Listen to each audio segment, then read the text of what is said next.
The Bells of Bournville Green. Written by Annie Murray. Read by Annie Aldington. Part 1. Birmingham, 1962 to 63. Chapter 1. December 1962. What the flippin' heck's the matter with you two today?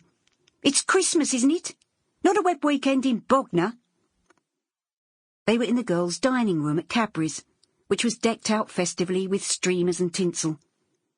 The young woman who had spoken, one of their group of pals, had plonked her soup down on the table and pulled up a chair beside Greta and Pat and the rest of them. Greta looked up, managing to pull her round, pretty face into its infectious smile. "That's better. You enough to put me off me dinner. Faces as long as Livery Street. Nothing up, is there?" Greta didn't want to say what was wrong. Quiet, steady Pat was her best pal from when she'd started at the Cadbury Works 3 years ago, and she kept some things even from her. She didn't feel like pouring out what had happened this morning in front of the rest of them. The row with Mum, the angry, bitter words. "Oh, I'm all right," she grinned. She always tried to be the life and soul. "It's Pat here who's down in the mouth." Pat never had it easy, and today her gentle face looked pale and strained. "It's Josie. She was took bad last night. We didn't get much sleep." Pat's older sister Josie was severely handicapped, and it was all Pat's mum could do to look after her. Pat carried a heavy burden of care as well. She was a quiet, sweet-natured girl, with thick brown hair, always tidily fastened back for work, and a lovely dimple which appeared when she smiled. "What's wrong with her?" Greta asked carefully. Josie, a woman of 21, could neither speak nor walk. Pat shrugged. "Dunno, really. You know what she's like. She can't say. She was running a fever, but she was ever so restless all night." "Poor thing," Greta said, her blue eyes full of sorrow for her friend. "Never mind. Worse things happen at sea, eh?" Pat rallied herself. She never liked to dwell on difficult things.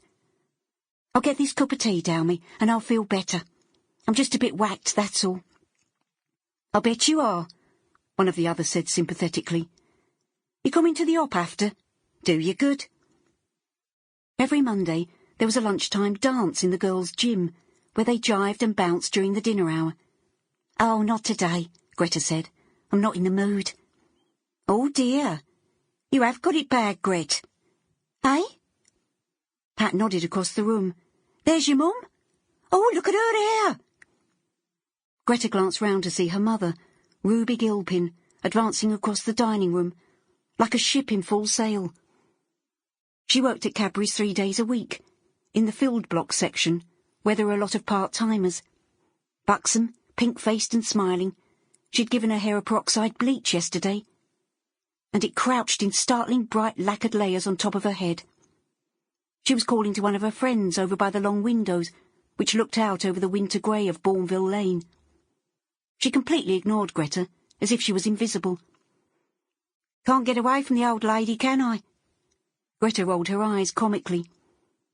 As usual, she acted as if she had not a care in the world, though inside she boiled with hurt and anger.